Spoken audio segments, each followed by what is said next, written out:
Hello and good evening, everybody.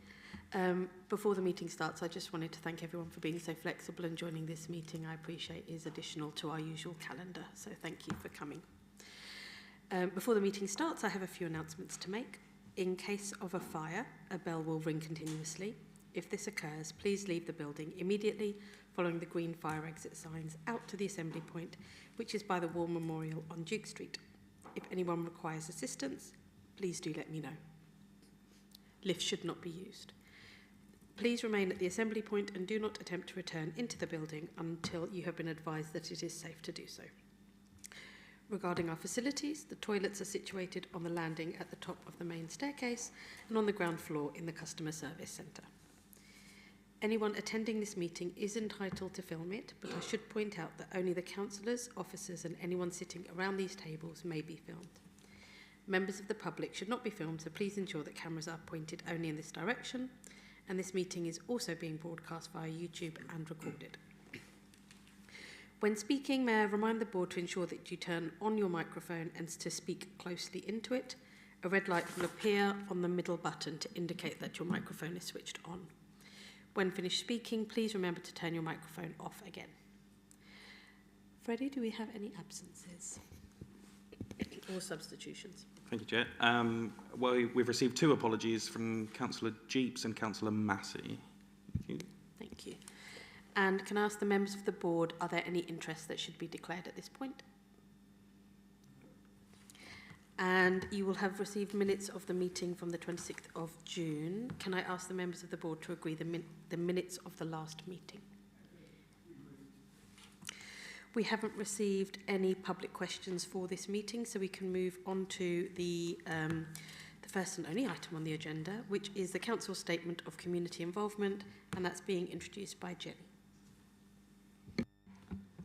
Thank you, Chair.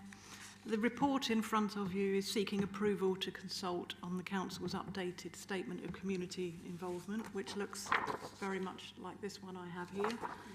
It sets out the Council's strategy for involving our communities, organisations and statutory bodies in all planning matters. So it covers planning policy, which includes local plans, supplementary planning documents, neighbourhood planning and master plans. But it also covers development management, which includes pre-application consultation, planning applications and appeals. So the whole range of all the different types of engagement with planning. Local authorities are required by law to review their statement of community involvement every 5 years. The current version was adopted in 2020, so we do need to update it. We have reviewed the statement of community involvement. The draft version in front of you has not changed significantly since we published the 2020 version, but we have taken the opportunity just to include some updates for clarity, which members will see in the report. There's no formal requirement to consult on a statement of community involvement, which may sound slightly strange. So we have always done that. It's been our practice to do so for many years, going back about 20 years, in fact, that we've been updating these. If members agree tonight, we intend to start the consultation next week and run it for 4 weeks. Consultation would include direct letters to consultees, including statutory bodies, organisations and members of the public, website updates and publicity through the City Life and social media. Following the close of consultation, a summary of the main issues raised and how they've been taken into account and what changes we may make will be presented to Chelmsford Policy Board, followed by Cabinet for final approval. So the draft statement of community involvement is attached to Appendix 1 of the report, and the recommendations for consideration appear at the beginning of the report.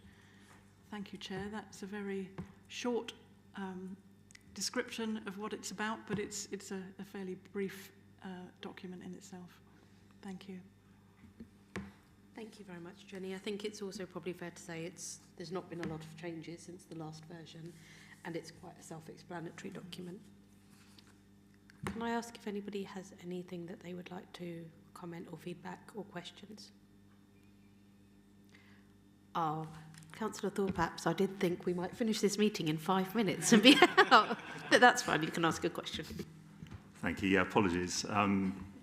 Yeah, I also didn't think I would have any particular comments on it when I first started reading, but just one or two thoughts. So it says, as you just said actually, content remains largely unchanged from 2020 due to legislative constraints. But actually, in terms of tech, quite a lot has changed since 2020. If we think about AI and other developments like behavioural insights, inclusive consultation strategies, so should we actually be seeing a bit more of that in the SEI? It still seems to prioritise posters, flyers, newspaper notices, which might not reach the more digitally engaged younger demographics. And I think also other councils are doing things like real-time feedback tools, interactive mapping platforms, live town hall, virtual town halls are actually quite common now, live Q&A sessions. So I just wondered perhaps, should some of that be in there as well. More importantly, though, for me, I think it doesn't say anything in there about. We actually touched on this yesterday in a meeting about community governance review. It doesn't say anything about how the success of a consultation is measured. So there's no KPIs or benchmarks. It doesn't talk about feedback loops. So again, I wondered, should it actually? Because how do we gauge if a consultation has been successful? What are the minimum number of consultee responses that you need for a successful consultation? Should there be some kind of performance dashboards that you can look at as officers and we can see as councillors to track the engagement metrics?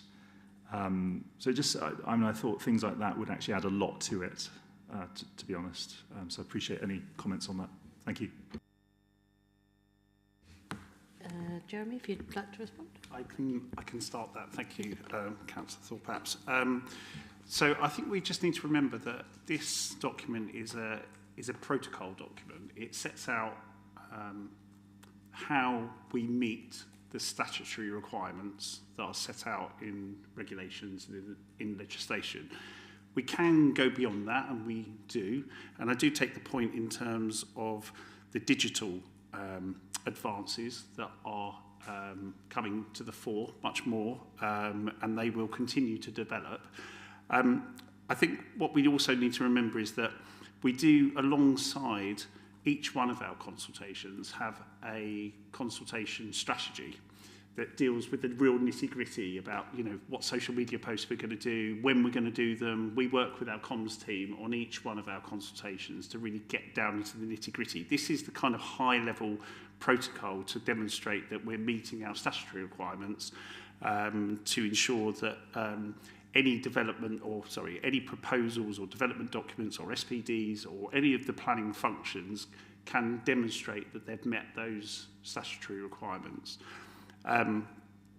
In terms of success of the consultation, we do always do consultation feedback. So we will always report to you how many people responded, the mix and composition of those respondents. So I think it's difficult to establish whether a consultation is successful purely from some very high-level metrics. Obviously, you could say that if you receive 20,000 comments, it's a very successful consultation. Or it could mean that what you're consulting on might have actually garnered quite a lot of negative response. So I think what this document seeks to do is just to set out that legislative requirements. And as I said, each one of our consultations is accompanied by a detailed consultation plan that this board sees every time we go out on consultation on any of our documents, local plan documents, that is. Because if you think about it, the local plan and the policy is this council's. We're being proactive. We're actually proposing something, whereas planning applications, in effect, we're being reactive. We're ensuring that the developer is according to a minimum standard to ensure that they have consulted in appropriately. So I hope that sort of answers some of your questions. I think the other thing to note is that a lot of the technology that accompanies this there is a significant investment that's required, and we need to ensure that we use our resources appropriately. That isn't to say that we won't be looking at future new ways of engaging, but we do think that there's a wide spread of engagement methods which do include digital and in particular social media, because that's where we engage with the vast majority of our your constituents and our residents. Digital exhibition, which is yes, virtual. Actually, that's a very good idea. Very good point, Jenny. Is that we have actually, we do now use a digital exhibition as well. So we forayed into that, whereas in the past we used to walk around and go into lots of village halls. We still do a bit of that here in the Civic Centre, but we've found that actually that digital interaction has created a lot more interest. We have a lot more people visiting that site than coming to see us in the village hall. So that has actually been quite successful in that way, and that is a new intervention that we've introduced in recent years. Thank you. Thank you. I'm glad you asked that question. It was a really interesting debate. Do we have any other feedback or comments? I'll let you go, even though you're not on the board. Thank you very much. Yeah, it's just a kind of counterbalance to that question on the technology side. I'm just keen that we also don't lock ourselves into anything rather expensive and on a longer term basis as we go through LGR, so we don't set up new things to then find in our new authorities we have to get rid of it or merge it with somebody else's stuff. So I think there is a counterbalance between being innovative and not wasting public money in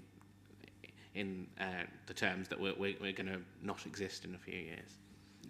I agree, and being sustainable, kind of looking forward.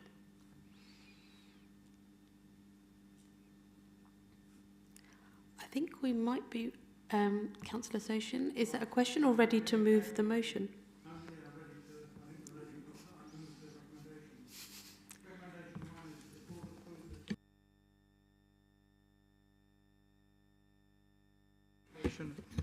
And sorry about that, shall I start again? And any subsequent changes to the draft SCI and the finalising of all consultation material are delegated to the Director of Sustainable Communities in consultation with the Cabinet Member for Green at Chelmsford. And I always tend to add that we let our main opposition members know if such things happen. So anyway, I made proposed that recommendation. Thank you very much, Councillor Soshin. So this should be voted on with a clear show of hands rather than just dissent. Oh, sorry.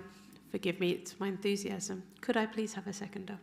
Thank you. Oh, look, 2 seconders. We've got 3 now. I'll take any. Thank you. Can I have a clear show of hands for those that are in agreement? I mean, I think I have to ask for or against still and abstain, but super.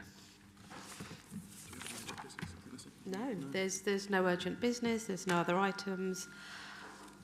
I mean, it's less than 15 minutes, but I am very, very grateful that you have come. So thank you for your time this evening and see you in a couple of weeks. Take care. Bye-bye.